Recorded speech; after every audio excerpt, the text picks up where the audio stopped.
अस्सलाम वालेकुम। आज का जो हमारा टॉपिक है वो है कंपोनेंट बार चार्ट। इससे पहले हम पढ़ चुके थे सिंपल बार चार्ट क्या होता है और मल्टीपल बार चार्ट क्या होता है।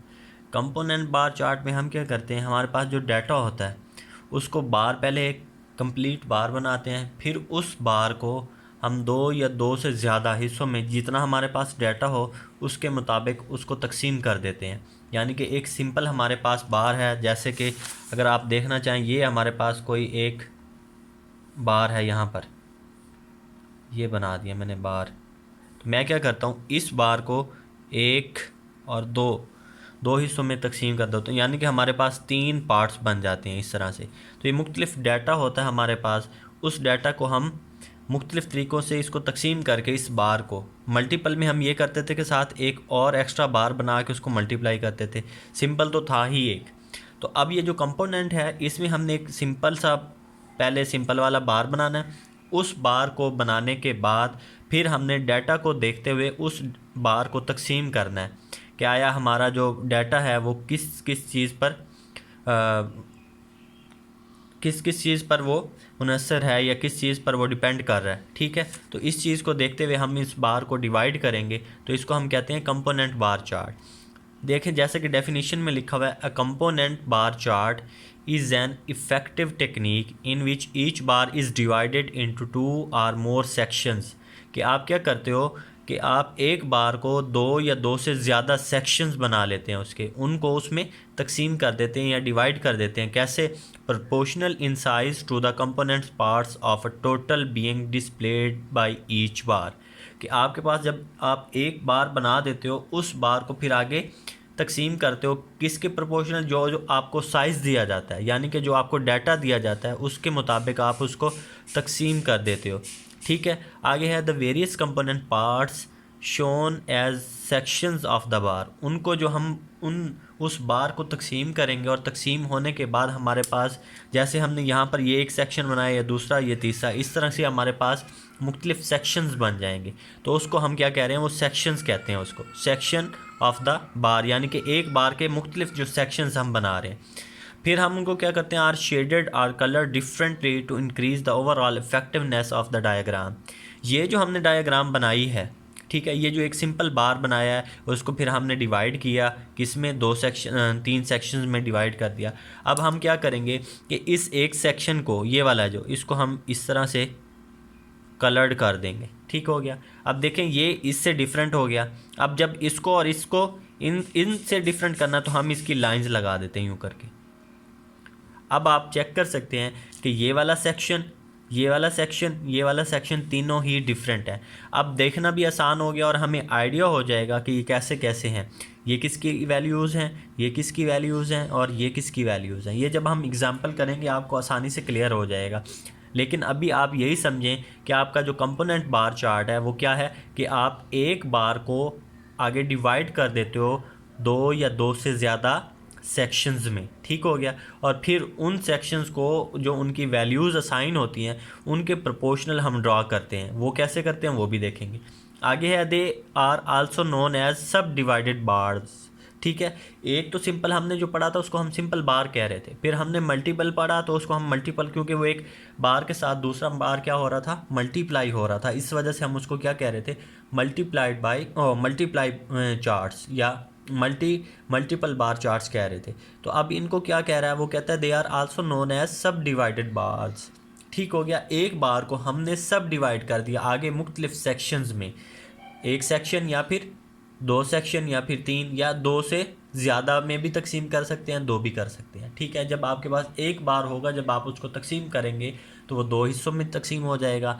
अगर आप ज़्यादा में करना चाहते हैं तो ज़्यादा में कर सकते हैं, लेकिन डिपेंडिंग ऑन योर डाटा कि आपके पास डाटा किस किस्म का है, डाटा के मुताबिक हमने चलना है, हमने डाटा को देखना है, डाटा के मुताबिक इसका ग्राफ या इसकी डायग्राम बनानी है। ठीक है, तो एग्जांपल है हमारे पास 2.10 draw a component bar chart for the following data. ये हमारे पास डाटा है, इसमें डिवीजन की गई है। डिवीजन में क्या है, डिवीजन दिए गए हैं, पेशावर है, रावलपिंडी है, सरगोदा है, लाहौर है।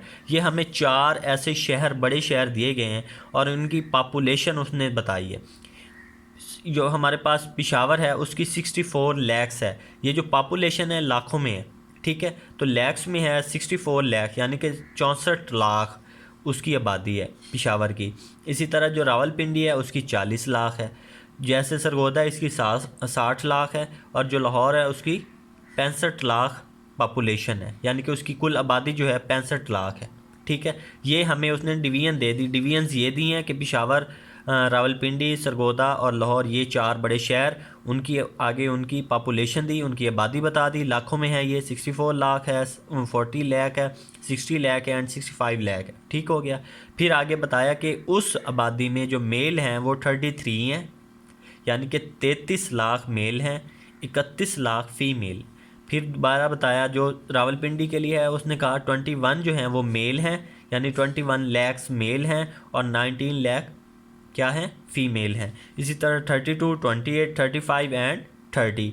अब क्या किया कि हमने एक बार बनाना है। बार किसका बनाना है? 64 लैक्स का। किसका बनाना है? 64 लाख का हमने एक बार बना देना है। उस बार को आगे डिवाइड करना है, किस में? मेल एंड फीमेल में। क्लियर हुई बात कि आपने क्या करना है, एक बार बनाना है 64 लाख का। वैल्यूज़ को प्रोपोर्शनल आपने एक बार बना लेना है, जितनी आपकी वैल्यूज़ होंगी उसकी प्रोपोर्शनल एक बार बनाएंगे। और किसके लिए बनाएंगे? पेशावर के लिए बनाएंगे। इसी तरह 60 और 40 का एक बार बनाएंगे, वो किसके लिए बनाएंगे? रावलपिंडी के करस्पॉन्डिंग बनाएंगे। इसी तरह एक 60 का बनाएंगे तो वो किसके करस्पॉन्डिंग बनाएंगे? वो सरगोदा के। और इसी तरह जो 65 का है वो किसके करस्पॉन्डिंग बनाएंगे? वो लाहौर के बनाएंगे। वो बनाने के बाद फिर उनको आगे डिवाइड करना। ठीक हो गया, क्लियर है। आगे है आपके पास इस एग्जाम्पल का सोल्यूशन। अगर इस सोल्यूशन को देखें हम, ठीक हो गया, तो पहला मैंने लिखा है रावलपिंडी, फिर मैंने लिखा है सरगोदा, फिर मैंने लिखा है पेशावर, फिर मैंने लिखा है लाहौर। ये मैंने अलॉन्ग एक्स एक्सिस ले लिए हैं। किसकी अलॉन्ग लिए?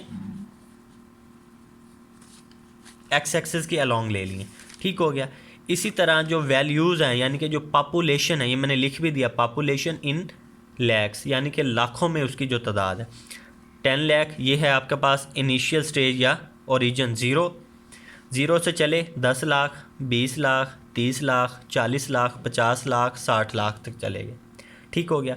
रावलपिंडी की जो हमारी पॉपुलेशन है वो 40 लैक्स है, यहाँ तक गए। 40 लैक्स तक मैंने क्या किया, एक बार बना दिया। सिंपल, आपने पहले बार बनाना है। ठीक हो गया, बार बन गया। फिर मैंने देखा कि उसके जो मेल हैं वो हैं 21। मैंने 20 वाली ये लाइन है, 20 वाली ये लाइन है, 20 से 21 थोड़ा सा ऊपर करके ना मैंने इसको सारे को शेडेड कर दिया।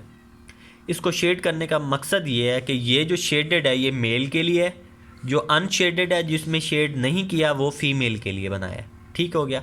अब ये एक बार जो था वो 2 हिस्सों में तकसीम हो गया, एक मेल के लिए बन गया, एक फ़ीमेल के लिए बन गया। इसी तरह जब आप सरगोदा के लिए करेंगे, सरगोदा के लिए हमने जाना है 60 तक, 60 लाख आबादी है उसकी।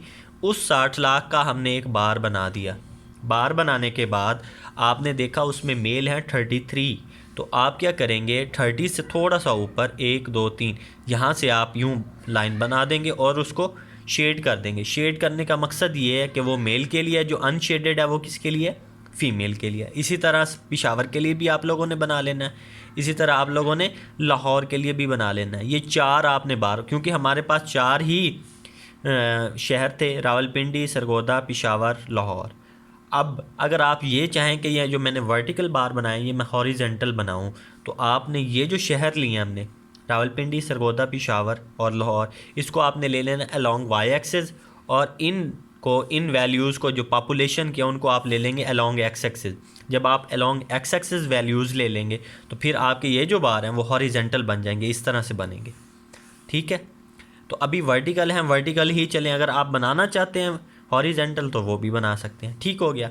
नीचे मैंने लिख दिया हेयर मेल के लिए ये शेडेड मेल के लिए, और जो अनशेडेड है, जो शेड नहीं किया, वो किसके लिए? फ़ीमेल के लिए। डिफरेंस पैदा करने के लिए, डिफरेंस को देखने के लिए, ताकि हमें आसानी से आइडिया हो जाए कि ये जो शेडेड है वो किसके लिए, जो अनशेडेड है वो किसके लिए। ठीक हो गया।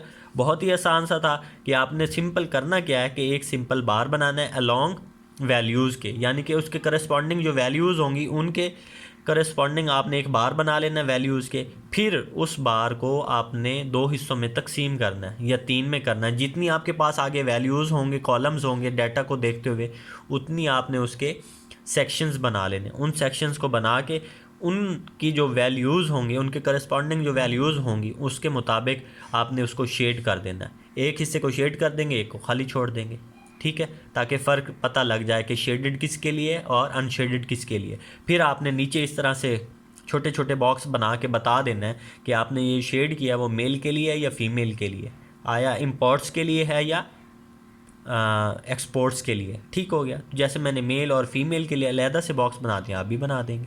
ओके, फिर आपके जाएं एक्सरसाइज में। एक्सरसाइज में आपके पास दो क्वेश्चन होंगे। पहला क्वेश्चन है 2.19 और दूसरा क्वेश्चन है 2.20।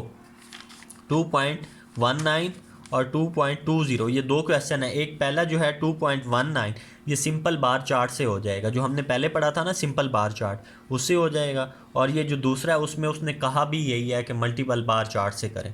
किससे करें? मल्टीपल बार चार्ट से।